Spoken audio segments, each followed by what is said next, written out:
জীব ভগবানের শরণাপন্ন হন। কৃষ্ণ নাম শরণামাত্রে না, ভগবানের নামের শরণাপন্ন হলে জীব সমস্ত রাধে রাধে এই জড়জগতের কর্ম থেকে তিনি মুক্ত হয়ে যান। বাবা শরণাগতি, রাখিবি মারিবি জয় ইচ্ছা তোর, অর্পিনু তুয়া পদে নন্দ কিশোর। কিন্তু এটা আমরা বলতে পারি না। আমরা ভগবানের কাছে ভগবানকে ফল মূল মিষ্টি মিষ্টান্ন সন্দেশ অনেক কিছু আমরা দিতে পারি, কিন্তু যেটা পারা একান্ত দরকার আমরা সেটা পারি না। আমরা ভগবানের কাছে দাঁড়িয়ে বলতে পারি না যে আমি তোমার। বলি মহারাজ ভগবান শ্রী হরিকে স্বর্গ দিলেন, মর্ত দিলেন, পাতাল দিলেন, সব কিছুই দিলেন। শেষে তার স্ত্রী এসে বলছেন যে ভগবানকে সব দিলে কিন্তু কোনো দেওয়াটাই কমপ্লিট হলো না যতক্ষণ পর্যন্ত তুমি তোমার দেহটাকে ভগবানকে না দাও। আর আপনাকে কিচ্ছু দিতে হবে না, আপনি শুধু দাঁড়িয়ে ভগবানকে বলুন যে আমি তোমার। আপনার যা কিছু সব ভগবানকে দেওয়া হয়ে গেল। আর আপনি আপনাকে বাদ দিয়ে আর অনেক কিছু দিচ্ছেন, সেটা কমপ্লিট হচ্ছে না, আমার সেটা সম্পূর্ণ হচ্ছে না। তাহলে আমরা কেন দিতে পারি না? আমার ভেতরের প্রবৃত্তি। রাবণ রাজার সব থেকে বড় শত্রু বিভীষণ নয়। রাবণ রাজার সব থেকে বড় শত্রু, যেটা রাবণ জীবনে বুঝতেই পারল না, রাবণের চরম শত্রু হচ্ছে রাবণের বোন শূর্পণখা। হরি বল। শূর্পণখা হচ্ছে রাবণের সব থেকে বড় শত্রু, কিন্তু রাবণ এটা জানতে পারল না। এর মানেটা কি? না, আমার ভেতরের শত্রু আমার ভেতরে আছে, আমি বাইরের শত্রুকে চিনতে পেরেছি, আমি পাড়া প্রতিবেশী, আমি আশেপাশের সব শত্রুকে চিনি, কিন্তু আমার ভেতরে একজন শত্রু আছে, একেই আমি জানতে পারলাম না। শূর্পণখার স্বামী হচ্ছে বিদ্যুৎ জিহ্বা, আর সেই বিদ্যুৎ জিহ্বা তার স্বামীকে রাবণ ভুল করে মেরে ফেলেছিলেন, হত্যা করে ফেলেছিলেন। সেদিন শূর্পণখা স্বামীর মরা দেহের কাছে বসে কাঁদতে কাঁদতে প্রতিজ্ঞা করেছিলেন মনে মনে যে তোমাকে যেমন আমার জীবন থেকে কেড়ে নিল আমার দাদা, আমাকে একা বিধবা করলো, আমি দাদা রাবণ রাজার যতগুলো স্ত্রী আছে আমি সবাইকে বিধবা করব। এই ষড়যন্ত্র শুরু হলো। কি করলেন প্রথমে? না, এলেন পঞ্চবটী বনে। পঞ্চবটী বনে এলেন। ভালো করে ভেবে দেখুন, পঞ্চবটী 5টা বট গাছ। সেই পঞ্চবটী বন সেটা কি? না, আমাদের পঞ্চভৌতিক দেহ। এই পঞ্চভৌতিক দেহ, ক্ষিতি অপ তেজ মরুদ বোম, এই পঞ্চভূতের সমারোহ হচ্ছে আমাদের দেহ। এটাও পঞ্চবটী বন, এটাও পঞ্চায়েতি ধর্মশালা। আর এর মধ্যে কে আসে? না, বিকার আসে। বিকার হচ্ছে শূর্পণখা, কাম, কামনার বিকার, বিকৃত রূপ নিয়ে, যেটা তার চেহারা নয় সেই চেহারাটা নিয়ে তিনি এসেছেন। শূর্পণখা রাক্ষসী, কিন্তু রাক্ষসী সেজে আসেননি, এলেন এক অপূর্ব সুন্দরী সেজে। তাহলে যেটা তার রূপ নয় সেটা সেজে এলেন, যেটা নয় সেটা সেজে আসছে। চিন্তা করে দেখুন। আপনি ভাবছেন আমার খুব প্রিয়জন, আমার বন্ধু, কিন্তু আসলে সে যে আমার কত বড় শত্রু এটা আমি বুঝতেই পারলাম না। ওই পঞ্চবটী বনে এলেন অপূর্ব সুন্দর সেজে, আর সেজে সেই প্রথমে রামচন্দ্রকে প্রপোজ করছেন। প্রথমেই প্রপোজ করছেন, প্রেমের প্রস্তাব দিচ্ছেন যে তোমার মতো সুন্দর কেউ নেই আর আমার মতো সুন্দরী কেউ নেই, তোমার মতো সুন্দর পুরুষ কেউ নেই। तो समा पुरुष न मो सम नारी, यही विधि गुण राखी বিচারি। তোমার মতো সুন্দর পুরুষ নেই আর আমার মতো সুন্দরী কেউ নেই। রামচন্দ্র বললেন দেখো তুমি ভুল জায়গায় চলে এসেছো, আমার স্ত্রী আছে ওই ঘরের কুটিরের মধ্যে, তুমি এক কাজ করো, তুমি আমার ভাইয়ের কাছে যাও। শূর্পণখার রামকেও দরকার নেই আর শূর্পণখার লক্ষণকেও দরকার নেই। দরকার হচ্ছে তার দাদার প্রতি প্রতিশোধটা নেওয়া। দাদা যে তার স্বামীকে মেরেছে সেই দাদার প্রতিশোধটা, হরি বল, সেটা নেওয়ার জন্য রামচন্দ্রকে প্রপোজ করলেন। রামচন্দ্র কি বলে প্রত্যাখ্যান, যখনই তিনি বলছে যে তোমার ভগবান রামচন্দ্র বলছে যে তুমি যেমন কুমারী, আমার ভাই ওই যে দাঁড়িয়ে আছে, আমার ভাই হচ্ছে কুমার, তুমি যেমন আমার ভাইও তেমন। একটু ভালো করে লক্ষ্য করে দেখুন, লক্ষণ ঠাকুরেরও বিয়ে হয়েছে, কিন্তু রামচন্দ্র বলছে তুমি যেমন কুমারী আমার ভাই সেরকম কুমার। তাহলে রামচন্দ্র মিথ্যে কথা বলছেন? শাস্ত্র বললেন না, ভগবান মিথ্যে বলছেন না। শূর্পণখা বলছে আমি কুমারী নারী, কুমারী, আমার এখনো বিয়ে হয়নি, অথচ তার স্বামী মারা গেছে, স্বামীর প্রতিশোধ নিতে তিনি এসেছেন।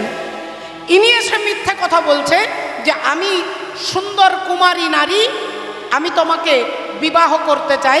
রামচন্দ্র বললেন তুমি যেমন কুমারী আমার ভাই সেরকম কুমার। তাহলে ভাইয়েরও স্ত্রী আছে, ভাইয়েরও স্ত্রী আছে, লক্ষণ ঠাকুরের স্ত্রী। হরি বল, রাধে রাধে। তাহলে এবার রামচন্দ্র মিথ্যে কথা বলে না, তিনি মিথ্যে বলছেন না মা। ব্যাপারটা কিরকম বলে, দুই ভাই, বড় ভাই রামু, ছোট ভাই শামু। এই রামু আর শামু তারা মেলা দেখতে গেছে, আর মেলায় ঘুরতে ঘুরতে ঘুরতে ঘুরতে সন্ধে হয়ে গেছে, প্রচণ্ড খিদে পেয়েছে। বড় ভাই ছোট ভাইকে বলছে ভাই তোর কাছে যা টাকা পয়সা আছে বার কর, ওই দেখ গরম জিলিপি বিক্রি হচ্ছে, জিলিপি খাবো চল। ভাই পকেটে হাত দিয়ে বলছে দাদা 1 টাকাও নেই। বিশ্বাস করে দাদা 1 টাকাও নেই। দাদা বলল তোর কাছে টাকা নেই? বলল না। কেন দাদা তোমার নেই? দাদা বলল আমার কাছে 8 আনাও নেই। সর্বনাশ, তাহলে তো খাওয়া যাবে না জিলিপি, চলো ঘরে গিয়ে মুড়ি বাতাসা খাবো। ভাই বললেন খবরদার, এসেছি যখন জিলিপি খেয়ে যাব। কি করে খাবে দাদা, পকেটে তো টাকা নেই। বলে বিনে পয়সায় খাবো চল। ভাই বলল দাদা ওই জিলিপি খেয়ে তারপরে মার খেতে হবে, আমার ইচ্ছে নেই, তুমি যাও। ভাই একটু দূরে দাঁড়িয়ে আছে, বড় ভাই এসেছে দোকানদারের কাছে। এই যে দাদা, বেশ মুডে জিজ্ঞাসা করছে, দাদা জিলিপি কত? না 25 টাকায় 250। তা দেন তো দাদা, তাড়াতাড়ি দেন, তাড়াতাড়ি দেন, দেরি করবেন না, ঠান্ডা হয়ে যাচ্ছে, তাড়াতাড়ি দেন। দোকানদার একটা ঠোঙাতে 250 জিলিপি দিয়েছে। দাদা খাচ্ছে, আর মাঝে মাঝে খেতে খেতে ভাইকে দেখাচ্ছে যে দেখ বিনে পয়সায় খাচ্ছি, বিনে পয়সায় খাচ্ছি। ভাই কিছুক্ষণ দাঁড়িয়ে দেখছে যে দাদা যদি বিনে পয়সায় খায় তা দাদারও যা হবে আমারও তাই হবে। ভাইও একটু পরে চলে এসেছে, দাদা জিলিপি কত? না 25 টাকা 250। আমাকেও দেন তো দাদা, তাড়াতাড়ি দেন, দেরি করবেন না। এখন তাকেও 250 জিলিপি দিয়েছে, সেও খাচ্ছে এও খাচ্ছে। এখন দাদার আগে তাড়াতাড়ি শেষ হয়ে গেছে। দাদা ভাবছে হাতটা ধুয়ে ছুটে পালিয়ে যাব। যেই হাতটা ধুয়ে 1 পা এগোতে যাবে অমনি দোকানদার হাতটা ধরেছে, এই যে দাদা। জিলিপি খেয়ে হাত ধুয়ে বেরিয়ে চলে যাচ্ছেন, 25 টাকা দেন। রামু বলে উঠলেন তাই তো, আমি তো ভুলে যাচ্ছিলাম, আমি তো আপনাকে 30 টাকা দিয়েছি, 5 টাকা ফেরত দেন। দোকানদার বলছে মেজাজ খারাপ করে দেবেন না, মেজাজ খারাপ করে দেবেন না, ভালো কথাও হবে বলছি, 25 টাকা দেন। রামু বললেন আপনি আপনার কি মেজাজ দেখাচ্ছেন, আমি তার ডবল মেজাজ দেখাতে পারি, আমার 5 টাকা ফেরত দেন, আমি আপনাকে 30 টাকা দিয়েছি। এবার দোকানদারের সঙ্গে রামু ঝগড়া লেগে গেছে। রামু বলছে দিয়েছি, দোকানদার বলছে দেননি। এখন আসলটা কি আপনারা সকলে জানেন। এর মধ্যে শামুর জিলিপি খাওয়া হয়ে গেছে। শামু ভাবছে এবার আমি কি বলবো, হাতটা ধুয়ে রুমাল বার করে হাত মুছে নিচ্ছে। এমন সময় দোকানদার তাকে ধরেছে, এই যে দাদা একটু দাঁড়ান, দাদা একটু দাঁড়ান, একটু দাঁড়ান। আচ্ছা দাদা, এই লোকটা বলছে নাকি আমাকে 30 টাকা দিয়েছে, তা আপনিও জিলিপি খাচ্ছিলেন, এও খাচ্ছিল, আপনি বলুন এই লোকটা কি আমাকে 30 টাকা দিয়েছে? তা শামু বললেন আপনাদের দুজনের ঝামেলায় আমি বড় কথা বলতে পারবো, বেশি বলতে পারবো না। আপনাদের ঝামেলার সমস্যার সমাধান পরে হবে, আগে আমার 5 টাকা মনে আছে তো? হরি বল, আমার 5 টাকা মনে আছে তো নাকি? না আমাকেও সেই সঙ্গে ঢুকিয়ে দেবেন? দোকানদার মাথা চুলকাচ্ছে। এখন যদি বলি এও দেয়নি এও দেয়নি, পাবলিক আমাকে বিশ্বাস করবে না। দোকানদার তাড়াতাড়ি বলে হ্যাঁ হ্যাঁ আপনারটা মনে আছে, আপনারটা মনে আছে, আপনি 30 টাকা দিয়েছেন, 5 টাকা ফেরত নেন। শামু 5 টাকা পকেটে রেখেছে। এবার দোকানদার বলছে সত্যি করে বলুন তো দাদা, এই লোকটা কি আমাকে 30 টাকা দিয়েছে? শামু বলছে মা কালীর দিব্যি করে বলছি, যেমন আমি দিয়েছি তেমনি উনিও দিয়েছে। যেমন আমি দিয়েছি তেমনি উনি দিয়েছে। তার মানেটা কি? না আমিও দিইনি উনিও দেননি। যেমন আমি দিয়েছি মানে আমিও দিইনি আর উনিও দেননি, তাহলে এটা মিথ্যেও নয় আর এটা সত্যিও নয়। রামচন্দ্র বলছে ঠিক সেই রকম, যে তুমি বিবাহিত হয়ে বলছো আমি কুমারী, তাহলে তুমি যেমন কুমারী আমার ভাই সেই রকম কুমার আর কি। আর যেই শূর্পণখা লক্ষণ ঠাকুরের কাছে গেছে, রামচন্দ্র ইশারা করছে ও নাক কাটা মেয়ে। নাক কাটা মেয়ে অনেকে থাকে, বাবা মার সম্মান, দাদা দিদির সম্মান, পরিবারের সম্মান কিছুই দেখে না, যে নিজের ইন্দ্রিয় চরিতার্থ করতে ঘুরে বেড়ায়, শাস্ত্র তাকে নাক কাটা মেয়ে বলে।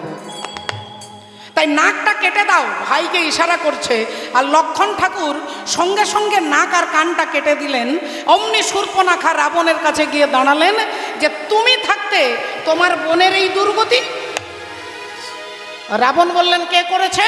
বললেন ওই পঞ্চবটী বনে দুইজন যুবক, সঙ্গে একজন স্ত্রী, অপূর্ব সুন্দর দেখতে, সেই নারী তোমাকে ছাড়া আর কারুর সঙ্গে মানাবে না। এই সূচনা হয়ে গেল দেব। এই রাবণ পাঠালেন মারিচকে, সোনার হরিণ সেজে মারিচ এলেন, আর রামচন্দ্র মারিচের পেছনে ছুটছেন, পেছনে লক্ষণ ঠাকুর ছুটছেন। এদিকে রাবণ এসে ব্রাহ্মণ ভিখারি সেজে সীতা দেবীর কাছে দাঁড়ালেন, ভিক্ষাং দেহি। সীতা দেবীকে লক্ষণ ঠাকুর একটা দাগ দিয়ে বলেছিলেন এই দাগের বাইরে বেরোবে না।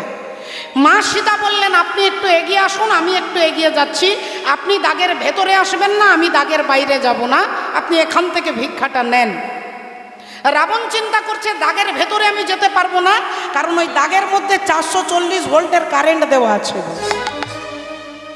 ওই দাগের ভেতরে আমি যেতে পারবো না, আর দাগের বাইরে না বেরোলে আমার কাজ হবে না। বললেন মা তোমার ঘরে বন্ধন দেওয়া আছে, এই বন্ধনযুক্ত ঘরে আমি ভিক্ষা নেব না, তুমি দাগের বাইরে বেরোতে হবে। আর সীতা দেবী যেই দাগের বাইরে বেরোলেন, অমনি রাবণ সীতা দেবীকে হরণ করে। তাহলে গোটা ঘটনাটা কোথার থেকে? না ভেতরের আভ্যন্তরীণ শত্রু। আর সেই আভ্যন্তরীণ শত্রু আমাদের হচ্ছে কাম, ক্রোধ, লোভ, মোহ, মদ ও মাৎসর্য, যাকে আমরা দেখতে পাই না। এই শত্রুগুলো দমন হবে কিসে? চৈতন্য মহাপ্রভু বললেন ইহা হইতে সর্বসিদ্ধি হইবে সবার, সর্বক্ষণ বল ইথে বিধি নাহিয়া। হাসি মাখা বদনে ছল ছল নয়নে, ওগো আনন্দ কাননে মন ভ্রময় নিবা।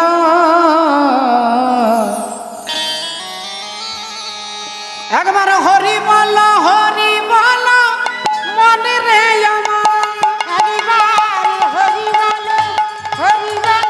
মনে রে আমার, একবার হরি বল মনে রে আমার, একবার হরি বল মনে রে আমার। হাসি মাখা বদনে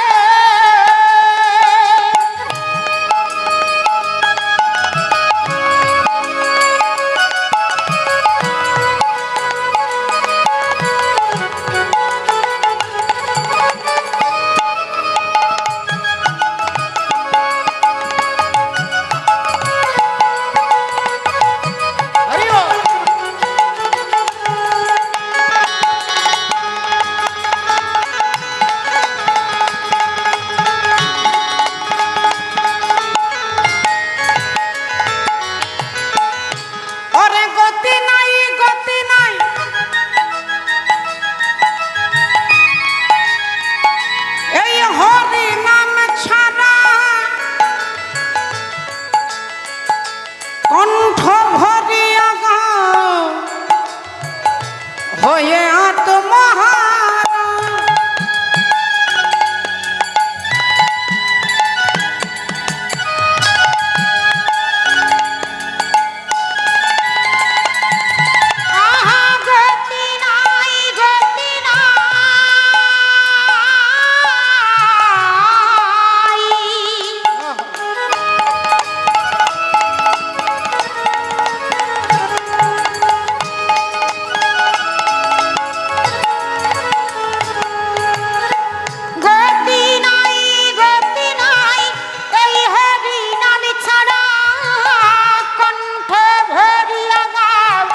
হয়ে আত্মহারা। বলি ওই দেখো শ্মশানে কিবা রাত্রি দিনে, ওই দেখো শ্মশানে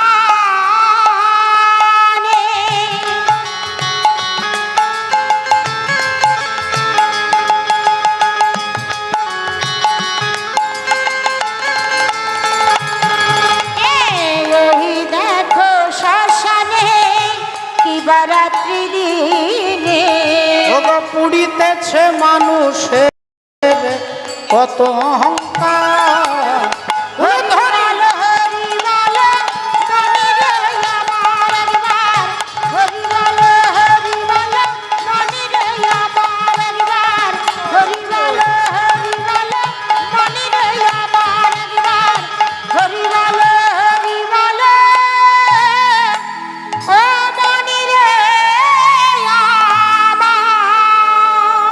তাই হরিবলা ঠাকুর হরিবল বলাতে এলেন এই জগতের জীবের কল্যাণের নিমিত্তে পথ দেখানোর উদ্দেশ্যে পরমাত্মা ভগবান হরি তিনি কৃপা করে নেমে এলেন।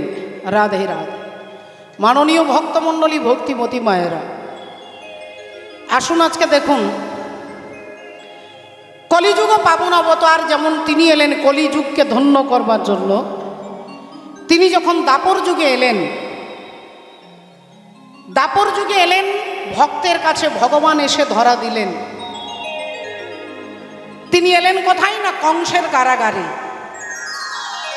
আজ থেকে 5000 বছর আগে কংসের কারাগারে ভগবান আসবেন।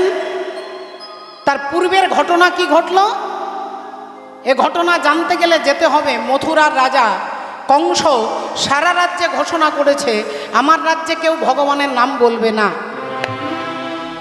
আমার রাজ্যে ভগবানের নাম যিনি বলবে তার জিহ্বা কেটে ফেলবে, যার বাড়িতে পুজো হবে তার বাড়িতে আগুন ধরিয়ে দেবে, যে হরিনাম করবে, যে মৃদঙ্গ বাজাবে তার হাত কেটে দেবে, যে পুজো করবে তার হাত কেটে দেবে, যে হরিনাম বলবে তার জিভ কেটে দেবে, যে বাড়িতে হরিনাম হবে গোটা বাড়িতে আগুন ধরিয়ে দেবে। কংসের অত্যাচারে সবাই ভগবানের নাম বন্ধ করে দিলেন, কিন্তু কংসের পিতা উগ্রসেন তিনি ভগবানের ভজন ছাড়া থাকতে পারেন না। উগ্রসেন তিনি ভগবানের ভজন ছাড়া থাকতে পারেন না, তাই নিরালা নির্জনে লুকিয়ে লুকিয়ে ভগবানের পুজো করে, লুকিয়ে লুকিয়ে ভগবানের নাম করে। একদিন দুরাচারী কংস জানতে পারলেন যে তার পিতা প্রতিদিন দরজা জানালা বন্ধ করে কি করে, যেই দরজাতে লাথি মেরেছে দরজা ভেঙে গেছে, দেখছে উগ্রসেন ভগবান বিষ্ণুর পদপ্রান্তে বসে আছে। কংস চিৎকার করে বলে উঠল, কে আছিস? এই মুহূর্তে আমার পিতা উগ্রসেনকে ঘাড়ে ধরে টানতে টানতে কারাগারে বন্দি করে দে, কারাগারে বন্দি করে দে। কংসের আদেশে কর্মচারী ছুটে যাচ্ছে উগ্রসেনকে টানতে টানতে নিয়ে যাবে। যেই ছুটে যাচ্ছে ঘাড়ে ধরে টানতে টানতে নিয়ে যাচ্ছে, উগ্রসেন কংসকে বলে উঠল, বাবা তুই আমাকে কোথায় পাঠাচ্ছিস? কংস বললেন, তোমাকে আমি কারাগারে পাঠাচ্ছি। উগ্রসেন বললেন, ওটাই তো জিজ্ঞাসা করছি, কারাগারে? কারাগারে কারাগারে কারাগারে কারাগারে কারাগারে। কংস বলছে তোমাকে কারাগারে পাঠাচ্ছি। আহা, আর উগ্রসেন বলছে কারাগারে পাঠাচ্ছিস। বললেন তোমাকে জেলে পাঠাচ্ছি। উগ্রসেন বললেন তোর কল্যাণ হোক বাবা। এই বলে উগ্রসেন আনন্দে কারাগারে চলে যাচ্ছেন। তিনি কারাগারে আনন্দে যাওয়ার কারণটা কি না, ওখানে গিয়ে আমি চিৎকার করে বলতে পারবো না, কিন্তু ওখানে আমি মনে মনে নাম বলিব, আমি মনে মনে নাম বলিব, আমি মনে মনে নাম বলিব, আমি মনে মনে নাম বলিব। আমার সকলে জ্বালা জুড়াইব আমি মনে মনে নামে বলিব আমি সকলে জ্বালা জুড়াইব আমি মনে মনে নামে বলিব। উগ্রসেনকে কারাগারে বন্দি করে দিলেন। মন্ত্রী বলছেন, মহারাজ আপনি আপনার বাবাকে তো জেলে বন্দি করে দিলেন, কিন্তু পাবলিক তো খেপে গেছে, জনগণ খেপে গেছে। আর জনগণ হচ্ছে বিশ্বকবির ভাষায় তিনি বলছেন, জনগণ মনয়োধি নায়ক জয় হে ভারত ভাগ্য বিধাতা। ভারতবর্ষের ভাগ্যের বিধাতা হচ্ছে জনগণ। আর জনগণ যদি মনে করে পাল্টাবো, তিনি পাল্টাতে পারে। আর জনগণ যদি মনে করে যে অন্ধ হয়ে যাব, কিছু দেখতে পাবো না, বলে তাহলে দুর্ভোগ কপালে লেখা থাকবে। আপনি আপনার বাবাকে জেলে বন্দি করে দিলেন, যারা ভক্ত আছে তারা তো রেগে যাবে, আপনার সিংহাসন তো টলমল করবে। বললেন তাহলে এক কাজ করো, ভক্তরা যাতে কেউ না বুঝতে পারে, তুমি এক কাজ করো, আমি আমার বোন দেবকীর সঙ্গে একজন ভক্তের বিয়ে দেব। সেই ভক্তকে না সুরসেনের পুত্র বসুদেবের সঙ্গে দেবকীর বিয়ে ঠিক হয়ে গেল। বসুদেব দেবকীর বিবাহ ঠিক হয়ে গেল। আজ কি আনন্দ মধুপুরে,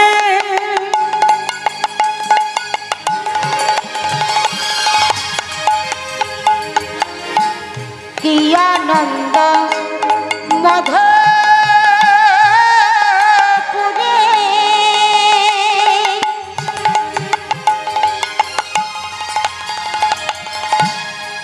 কংসরাজ ভবনে আজি কি আনন্দ কি আনন্দ মধুপুরে, কংসরাজ ভবনে হরে আনন্দে মগন তারা উলুধ্বনি করে। আনন্দে মগন তারা উলুর ধ্বনি করে, আনন্দে মগন তারা উলুর ধ্বনি করে। এবার মণি মুক্তা প্রবালাদি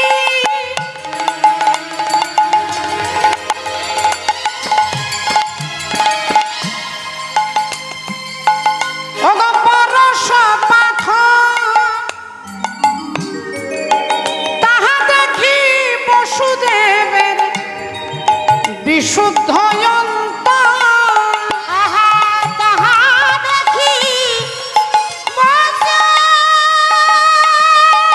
বসুদেবের বিশুদ্ধ অন্তর, তাহা দেখি বসুদেবের বিশুদ্ধ অন্তর।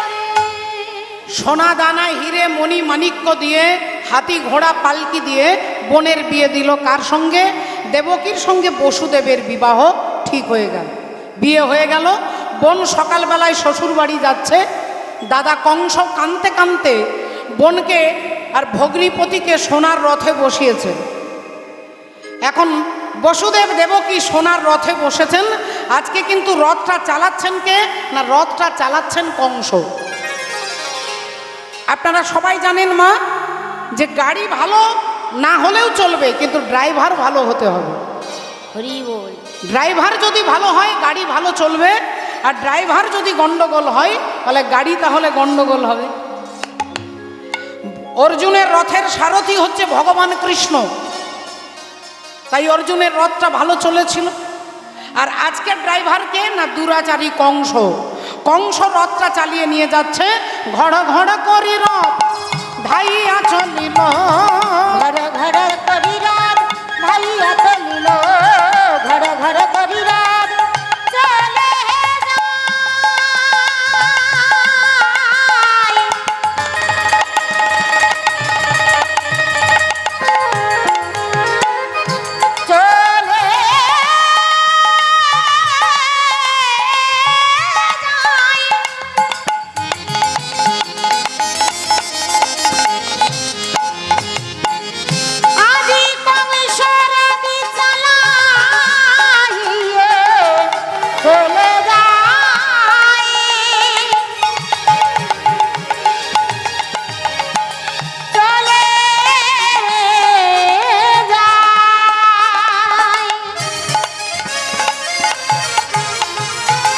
ঘড় ঘড় করি রথ ধাইয়া চলিল, ঘর ঘর করি রথ ধাইয়া চলিল। এমন সময় পেছন থেকে কে যেন চিৎকার করে বলে উঠল, কংস কংস কংস হে, কে? কার এত বড় স্পর্ধা, কার এত বড় সাহস? এই মথুরার মাটিতে দাঁড়িয়ে তুমি আমার নাম উচ্চারণ করো? যদি সাহস থাকে একবার আমার সামনে এসে দাঁড়াও। মহারাজ, আমি আপনার সামনেই দাঁড়িয়ে আছি। হ্যাঁ, তুই আমার সামনে দাঁড়িয়ে আছিস, তোকে আমি দেখতে পাচ্ছি না কেন? মহারাজ কিছু মনে করবেন না, আমাকে পিঁপড়ে থেকে হাতি পর্যন্ত আর পাবলিক থেকে রাষ্ট্রপতি পর্যন্ত আমাকে কেউ দেখতে পান না মহারাজ, আমাকে কেউ দেখতে পায় না।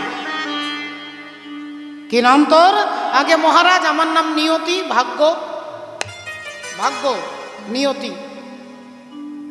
বলেন তোর কাজ কি? আমার কাজ হচ্ছে সকলের ভাগ্যের বিচার করা। রাষ্ট্রপতি থেকে পাবলিক সকলের ভাগ্যের বিচার আমি করি, হাতি থেকে পিঁপড়ে পর্যন্ত সবার ভাগ্যের বিচার আমি করি। কংস বললেন, তাহলে এখানে দাঁড়িয়ে কি করছিস? আগে মহারাজ, আজকে ডিউটি আপনার কাছেই পড়েছে। আর কি, আজকে আপনার কাছেই ডিউটিটা পড়েছে, আপনার ভাগ্যের বিচার করতে এসেছি। কি আমার ভাগ্যের বিচার তুই করবি? আগে মহারাজ, ওই যে বললাম সবার ভাগ্যের বিচার আমি করি। কংস বললেন, বল আমার ভাগ্যে কি লেখা আছে বল। আগে মহারাজ, আপনার ভাগ্যে পরিষ্কার করে লেখা আছে, যার বিয়েতে আপনি এত কোটি কোটি টাকা খরচা করে আনন্দ করে বোনের বিয়ে দিলেন, আপনার বোন দেবকীর অষ্টম সন্তান আপনাকে হত্যা করবে। আপনার ভগ্নী দেবকীর অষ্টম সন্তান আপনাকে হত্যা করবে। সোজা কথাই, বাংলা কথাই, আপনার ভাগ্নে আপনাকে হত্যা করবে। এ কথা যেই বলেছে, যে কংস বোনের বিয়েতে এত হাতি ঘোড়া সোনা দানা হিরে মণিক্য দিয়ে বিয়ে দিলেন, এত কানতে কানতে বোনকে শ্বশুর বাড়ি নিয়ে যাচ্ছে, মুহূর্তের মধ্যে চোখের জলটা মুছে নিলেন, আর মুছে নিয়ে বাঁ হাত দিয়ে দেবকীর চুলের মুঠিটা ধরে টেনে, শক্ত করে টেনে নামিয়ে, আর তলোয়ারটা বার করে বলছে, না রহেগি বাঁশ আর না বাজেগি বাঁশুরি। না থাকবে বাঁশ, না বাজবে বাঁশের বাঁশি, না থাকবে দেবকী, আর না হবে দেবকীর অষ্টম সন্তান। এই চুলের মুঠি ধরে টেনে যেই নামাচ্ছেন, শাস্ত্র বলছেন বাবা, চুলের মুঠি ধরে ওই বসুধী, হরি বল, কংস শুধু দেবকীকে নয়, যখন যখন কোনো উদ্ধত পুরুষ নারীর প্রতি অত্যাচার করার ভাবনা নিয়ে যখনই নারীর চুলে হাত দিয়ে নারীকে আঘাত করে, জানতে হবে ওই পুরুষের সর্বনাশ ঘনিয়ে আসছে। বল, আমি আপনাদের এমনি বলছি না। ত্রেতা যুগে রাবণ রাজা সীতা দেবী, সীতা মায়ের চুলে হাত দিয়েছিলেন। রাবণের পরমায়ু কত ছিল? বলে 60 সেকেন্ডে 1 মিনিট, 60 মিনিটে 1 ঘন্টা, 3 ঘন্টায় একটা প্রহর, 8 প্রহরে একটা দিন, 7 দিনে একটা সপ্তাহ, 2 সপ্তাহে একটা পক্ষ, 2 পক্ষে একটা মাস, 2 মাসে একটা ঋতু, 3টে ঋতুতে একটা অয়ন, আর 2 অয়নে একটা বছর। এভাবে কলিযুগের পরমায়ু হচ্ছে 4,32,000 বছর। দাপর যুগের পরমায়ু 8,64,000 বছর। ত্রেতা যুগের পরমায়ু 17,28,000 বছর। আর সত্য যুগের পরিবর, সত্য যুগের পরমায়ু 17,28,000 বছর। ত্রেতা যুগের পরমাণু 12,96,000 বছর। এই সত্য, ত্রেতা, দাপর, কলি 4টে যুগ, 1 বার নয়, 2 বার নয়, 5 বার নয়, 10 বার নয়। এই 4টে যুগ যখন 71 বার ঘুরবে, তখন একটা মনন্তর হবে। 4টে যুগ 71 বার ঘুরলে তবে একটা মনন্তর হবে। এভাবে যখন 7টা মনন্তর পেরিয়ে যাবে, তখন ব্রহ্মার শুধুমাত্র একটা দিন হবে, রাত্রি বাকি আছে। বাকি আছে এখনো রাত্রি, চিন্তা করে দেখুন। রাবণের পরমায়ু কত না, রাবণের পরমায়ু এরকম সাতটা কল্পের মতো, যার পরমায়ু তিনি বিনাশ হয়ে গেলেন অকালে। এর কারণটা কি না, প্রথম কারণ সীতা দেবীর চুলে হাত দিয়েছিলেন বলে তার অর্ধেক পরমায়ু শেষ হয়ে গেল। আর অর্ধেক পরমায়ু চলে গেল কখন না, শক্তির ক্ষমতার অপব্যবহার করেছিলেন। এনার্জি লস, শক্তি ক্ষয় হলো কি করে বলে, যখন রাম আর রাবণের যুদ্ধ হচ্ছে, রাবণের সব লোকগুলো মারা যাচ্ছে, রাবণ গুরুদেবের কাছে এসেছেন, গুরু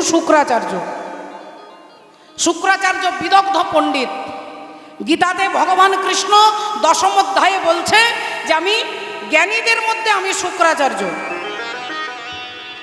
জ্ঞানীগণের মধ্যে আমি শুক্রাচার্য এত বড় জ্ঞানী। রাবণ যখন বলছে গুরুদেব কি করলে রামকে হারাতে পারবো, বললেন এক কাজ করো, তুমি শিব ঠাকুরকে লঙ্কায় নিয়ে চলে যাও। শিব ঠাকুর যদি লঙ্কায় চলে যায়, রামচন্দ্র এমনি এমনি যুদ্ধে হেরে যাবে। রাবণ ভাবলো তাহলে খুব সোজা কথা, রাবণের আরেক গুরু হচ্ছে ভোলে বাবা। তা ভাবলেন তাহলে বাবাকে নিয়ে চলে যাব লঙ্কায়, আর রামচন্দ্র যুদ্ধে হেরে যাবে। তাই ছুটে এসেছেন বাবার কাছে, বাবা বাবা বাবা আমার বাড়ি আপনাকে যেতে হবে, বাবা আমার বাড়ি আপনাকে যেতে হবে। তা বাবা ভোলেনাথ চিন্তা করলেন যে হঠাৎ করে আমার বাড়ি যাবার জন্য জবরদস্তি করছে, ব্যাপারটা কি। চোখ বন্ধ করে তিনি ভেবে নিলেন যে আমি যদি রাবণের সঙ্গে লঙ্কায় চলে যাই, তাহলে আমার প্রভু যুদ্ধে হেরে যাবে। তা রাবণ অমনি বাবা ভোলেনাথ বললেন, দেখো বাবা রাবণ, আমি তো এতটা রাস্তা হেঁটে হেঁটে যেতে পারবো না। রাবণ বললেন, গুরুদেব আপনি চিন্তা করবেন না, আমি কাঁধে করে নিয়ে যাব, কাঁধে করে নিয়ে যাব, কাঁধে করে নিয়ে যাব, কাঁধে করে নিয়ে যাব, আমি লঙ্কায় প্রতিষ্ঠা করব, কাঁধে করে নিয়ে যাব, লঙ্কায় প্রতিষ্ঠা করব, কাঁধে করে নিয়ে যাব, লঙ্কায় আমি কাঁধে করে নিয়ে যাব, লঙ্কায় প্রতিষ্ঠা করব, কাঁধে করে নিয়ে যাব, লঙ্কায় প্রতিষ্ঠা করব, কাঁধে করে নিয়ে যাব, কাঁধে করে নিয়ে যাব। আমি আপনাকে কাঁধে করে নিয়ে যাব, আপনি কোনো চিন্তা করবেন না। শিব ঠাকুর চিন্তা করছে, যা বাবা সর্বনাশ, এবার কি বলবো।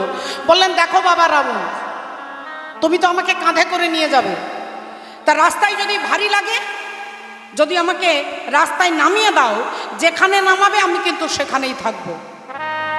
তাই আমাকে নামানো যাবে না, যেখানে নামাবে আমি সেখানেই থাকবো, সেখান থেকে কিন্তু আর উঠবো না। আর রাবণ ভাবছে, এত বড় কৈলাস পর্বতটাকে বাঁ হাত দিয়ে আমি তুলে দিই, আর কৈলাস পর্বতের ওপরেই তো বাবা ভোলেনাথ বসে থাকে। তা ঠিক আছে, আমি আপনাকে নামাবো না, যদি নামাই যেখানে নামাবো আপনি সেখানে থাকবেন। এখন শিব ঠাকুরকে কাঁধে নিয়ে রাবণ যাচ্ছে, আর ভগবান রামচন্দ্র চিন্তা করলো, তাহলে তো যদি ভোলেনাথ চলে যায় লঙ্কায়, তাহলে তো আমি যুদ্ধে হেরে যাব। এখন প্রভু রামচন্দ্র দুজন দেবতাকে ডেকেছে, একজন পবন দেবতা, একজন বরুণ দেবতা। পবন দেবতা আর বরুণ দেবতাকে ডেকে বলছে, তোমরা এক কাজ করো। পবন দেবতাকে বলছে তুমি ব্রাহ্মণ সেজে ওই গাছের তলায় দাঁড়াবে, আর বরুণ দেবতাকে বলছে তুমি জল হয়ে রাবণের পেটের ভেতরে প্রবেশ করবে। এখন বরুণ দেবতা জল হয়ে রাবণের পেটে চাপ দিচ্ছে, আর পবন দেবতা ব্রাহ্মণ সেজে গাছের তলায় দাঁড়িয়ে আছে। এখন এমন সময়ে রাবণ শিব ঠাকুরকে কাঁধে করে নিয়ে যেতে যেতে বারবার যখন বরুণ দেবতা চাপ দিচ্ছে, এবার রাবণের প্রস্রাব পেয়ে গেছে। মা রাবণের প্রস্রাব পেয়েছে, অপরাধ নেবেন না মা। এখন রাবণ চিন্তা করছে, এবার প্রস্রাব, এখন শিব ঠাকুরকে কাঁধে নিয়েছি, কাঁধে নিয়ে প্রস্রাব করা যাবে না, অপরাধ হবে। আচ্ছা, কাঁধ থেকে নামিয়ে দিয়ে যদি প্রস্রাব করতে যাই, তাহলে যেখানে নামাবো সেখানেই থাকবে। আচ্ছা, প্রস্রাব যদি না করি তাহলে কিডনি ড্যামেজ হতে পারে। তাহলে এতগুলো ঝকমারিতে পড়েছি, এখন কি করব। এমন সময় দেখছে একজন ব্রাহ্মণ গাছের তলায় দাঁড়িয়ে আছে, আর রাবণ এসেছে। এই যে বেদজ্ঞ ব্রাহ্মণ, আপনি একটু দয়া করে আমার শিব ঠাকুরকে ধরুন না, মাটিতে নামাবেন না, একটু ধরে থাকুন, আমি প্রস্রাব করে আসব। আর পবন দেবতা মনে মনে বলছে, আমি তো এই কেসের জন্যই দাঁড়িয়ে আছি, কিন্তু মুখে বলছে আমার দ্বারা হবে না। আমার দ্বারা হবে না, কিছু মনে করবেন না, আমি পারবো না। আই একটু ধরুন না। আরে কি মুশকিল, বলছি তো পারবো না নাকি? আপনি বুঝতে পারছেন না, আমি একটু তাড়া আছে। আর রাবণ বলছেন একটু ধরুন না, মাত্র 2 মিনিট, 2 মিনিটের জন্য ব্রেক, একটু ধরুন না, আমি এক্ষুনি চলে আসবো। তা পবন দেবতা বলল ঠিক আছে, আমি আপনাকে 5 মিনিট সময় দিতে পারি, এর বেশি কিন্তু হলে চলবে না। আর রাবণ ভাবছে আমার 5 মিনিট লাগবে না। এখন শিব ঠাকুরকে ধরিয়ে দিয়ে রাবণ একটু দূরে গিয়ে প্রস্রাব করতে বসেছেন। এখন রাবণ কি করে জানবে যে আজকে প্রস্রাবের মধ্যেও রাজনীতি ঢুকে আছে? বাবা, রাবণ প্রস্রাব করেই যাচ্ছে, প্রস্রাব করেই যাচ্ছে, 1 মিনিট, 2 মিনিট, 3 মিনিট, 4 মিনিট প্রস্রাব হয়েই যাচ্ছে। আজকে প্রস্রাব শেষই হচ্ছে না। এ কলকাতার ট্যাঙ্কি, টালার ট্যাঙ্কির মতো অবস্থা। 5 মিনিট যেই ওভার হয়ে গেছে, অমনি এদিকে পবন দেবতা শিব ঠাকুরকে কান থেকে নামিয়ে দিয়েছে। আর যেই শিব ঠাকুরকে কান থেকে নামিয়ে মাটিতে নামিয়েছে, এদিকে প্রস্রাব বন্ধ হয়ে গেছে। দেখতে পাচ্ছেন মা কিরকম রাজনীতি? এদিকে প্রস্রাব বন্ধ হয়ে গেছে। রাবণ যখন হাতে পায়ে জল নিয়ে আসছে, তখন দেখছে শিব ঠাকুর মাটিতে নামানো আছে। ভাবছে তাড়াতাড়ি করে কাঁধে তুলে নেব। আর যেই রাবণ ছুটে আসছে, অমনি বাবা ভোলেনাথ অতল বিতল সুতল তলাতল রসাতল মহতল পাতাল, একবারে পাতালে চলে যাচ্ছে। আর যখনই পাতালে ঢুকে যাচ্ছে, তখনই বাবা ভোলেনাথের মাথাটা ধরে রাবণ রাজার টান দিচ্ছে।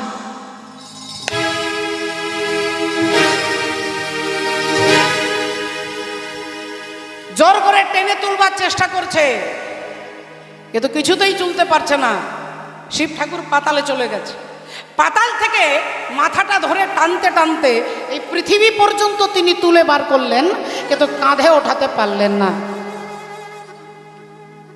আপনারা আজও সেই বাবা ভোলেনাথের দর্শন করতে যেতে পারবেন, যার নাম হচ্ছে বাবা বৈদ্যনাথ ধাম। বাবা বৈদ্যনাথ ধাম,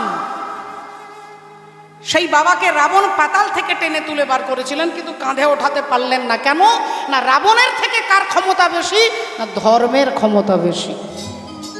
ধর্ম কাকে বলে? বলে আগে ধর মরে পরে ধর মরে, আগে ধরি মোরে পরে ধরে মোরে, আগে ধরি